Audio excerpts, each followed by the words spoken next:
প্রথমেই আপনাদের সবাইকে অনেক অনেক ধন্যবাদ যে এই করোনা সংক্রমণের মধ্যে ত্রিপুরার সমস্ত সাংবাদিক বন্ধুরা তাদের দায়িত্ব পালনের সঙ্গে সঙ্গে করোনা সংক্রমণ রোধেও বড় একটা ভূমিকা পালন করেছেন। আমি মাঝে মাঝে বলি যে সোশ্যাল ডিস্টেন্সিং আপনারা মেনটেন করুন, আশপাশে সব একটা হয়ে যায়। আর আমার সাংবাদিক বন্ধুদের স্যাম্পল নেওয়ার একটা ব্যবস্থা করা হয়েছিল। উপরবেলার অসীম কৃপা যে আমাদের সাংবাদিক বন্ধুদের মধ্যে কাউদেরই সেই সংক্রমণ পরাজিত করতে পারেনি। আমি আশা করি আগামী দিনগুলিতেও আপনারা আপনাদের পরিবারকে নিয়ে সুস্থ থাকবেন, ভালো থাকবেন, আর যে দায়িত্বটা আপনারা নিয়েছেন সেই দায়িত্বটাও সুন্দরভাবে পালন করবেন। বন্ধুরা, নরেন্দ্র মোদী সরকারের 2019-এ বিপুল জয়ের পর 1 বছর পূর্তি হয়েছে গত 30 তারিখ।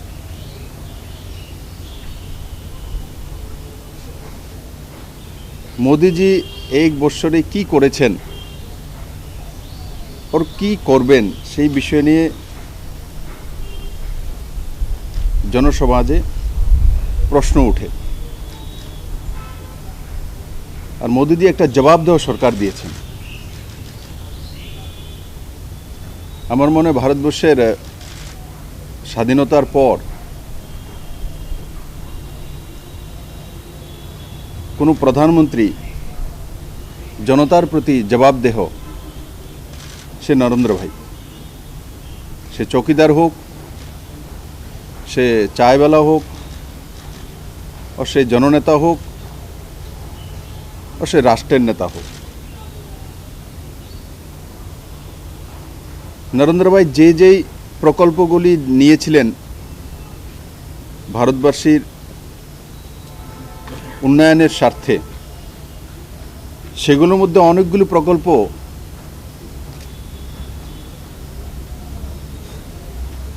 সমাপ্ত হয়ে গেছে।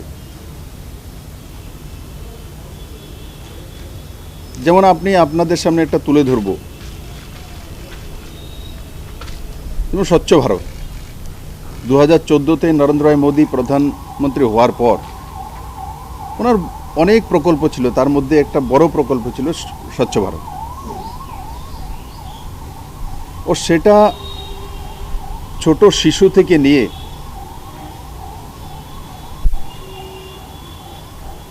বুজুর্গ পর্যন্ত স্পর্শ তার অনুভব করেছেন।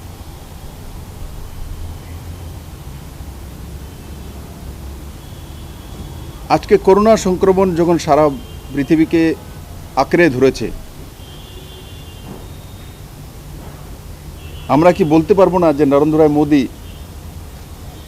2014-তে আসার পর স্বচ্ছ ভারতের যে অভিযান চালু করেছিলেন সেটা কি একটা বড় দিক নয়?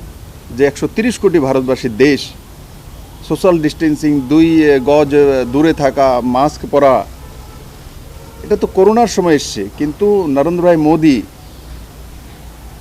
আজ থেকে 5 বছর আগে স্বচ্ছ ভারতের নারা দিয়েছিলেন। আর আমাদেরকে মানতেই হবে ক্লিননেস বা স্বচ্ছ ভারত, স্বচ্ছ মানসিকতা, ভ্রষ্টাচার মুক্ত ব্যবস্থা,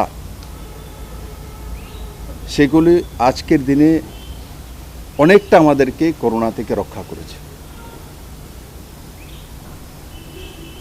যেই মাত্র নরেন্দ্র ভাই মোদীর কাছ থেকে দেখেছি প্রধানমন্ত্রী স্বচ্ছতার স্লোগান দিয়েছে, তো আমরাও বাড়িঘরের আশপাশে জঞ্জালকে পরিষ্কার করা শুরু করেছি, নিট অ্যান্ড ক্লিন থাকা শুরু করেছি। সেটাও ভারতবাসীর জন্য একটা বড় মাইলস্টোন হয়েছে। কারণ কি আজকের দিন আমরা দেখেছি করোনা সংক্রমণের সবচেয়ে বড় যে হাতিয়ার সেটা হচ্ছে স্বচ্ছতা, দূরত্ব মেনটেন করা, এটা হচ্ছে সবচেয়ে বড় হাতিয়ার।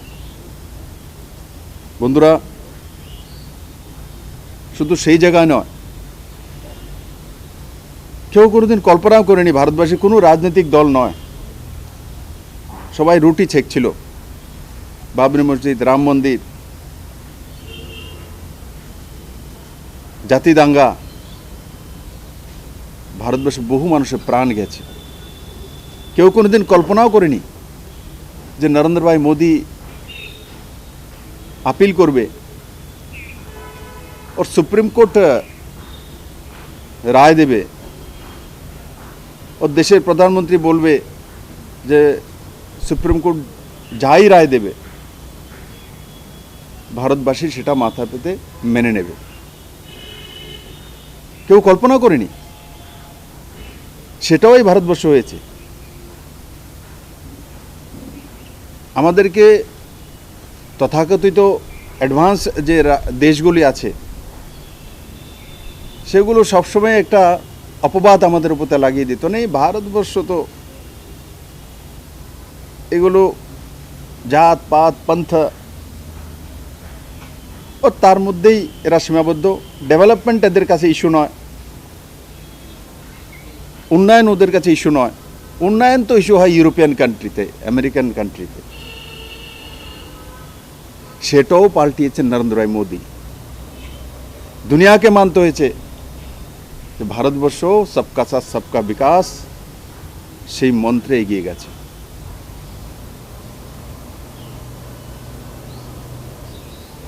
নরেন্দ্র ভাই মোদির আপিলেই উত্তরপ্রদেশের মতো জাতি বিদ্বেষী ভাবধারা বিভিন্ন রাজনৈতিক দল এস্টাবলিশ ছিল, সেগুলোকে পরাজিত করে ল্যান্ডস্লাইডিং মেজরিটি নরেন্দ্র ভাই মোদি যেই পার্টিতে রয়েছেন সেই পার্টির কার্যকর্তাকে জয়ী করেছে। এগুলো আমি তার জন্য আপনাকে বলছি, এগুলো প্রমাণিত করে যে ভারতবর্ষ অনেক এগিয়ে গেছে।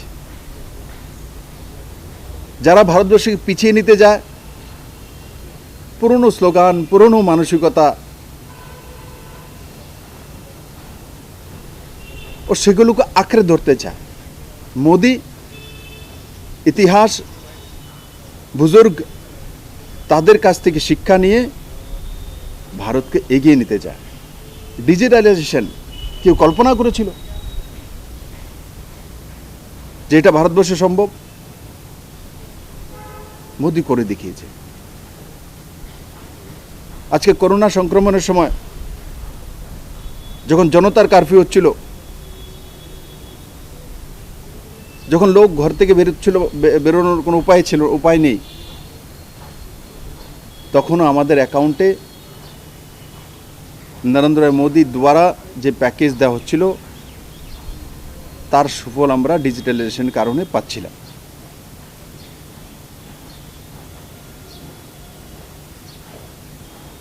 যারা শ্রমিক দরদি, শ্রমিক কান্না করেন,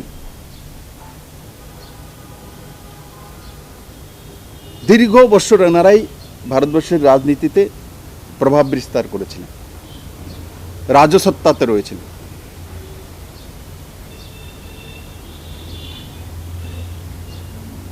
কোন শ্রমিকের জন্য জনধন অ্যাকাউন্ট কি এরা করতে পেরেছে? না। আমি আপনাদেরকে স্মরণ করে দিতে চাই, আমরা সবাই জানেন এই কথাগুলো, আমি নতুন বলছি না, সবাই জানেন, কিন্তু বারবার ভালো দিকটা উচ্চারণ করতে হয়।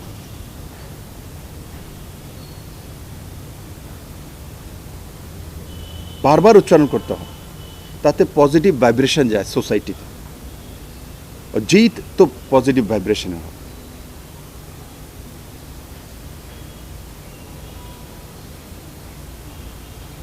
तो तार जन्य राम मंदिर होक ধারা 370 ছোটবেলা আমি আমার বাবার কাছ থেকে শুনতাম যে এই দেশে এই আইন হওয়া উচিত। 370 দ্বারা কেন হবে? আজকে নরেন্দ্র ভাই মোদী সেটা সাকার করেছেন। ওনাকে জিগির তুলেছিলেন যে 370 দ্বারা যদি কাশ্মীর থেকে উঠানো হয়, আর্টিকেল 35A যদি উঠানো হয়, তাহলে দেশের মধ্যে দেশ নয় ইন্টারন্যাশনাল যুদ্ধ হয়ে যাবে। আমি শুনেছি।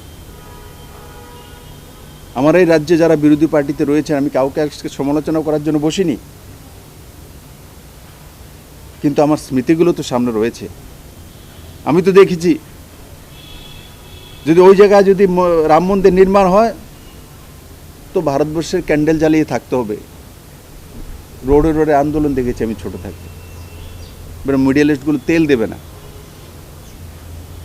এমন তো হয়নি। ধারা 370 দ্বারা কাশ্মীর থেকে যদি উঠিয়ে নেওয়া হয় তো ইন্টারন্যাশনাল যুদ্ধ হয়ে যাবে। কার জন্য এইগুলো? কাদের জন্য পরিকল্পনা? কোন সোচ?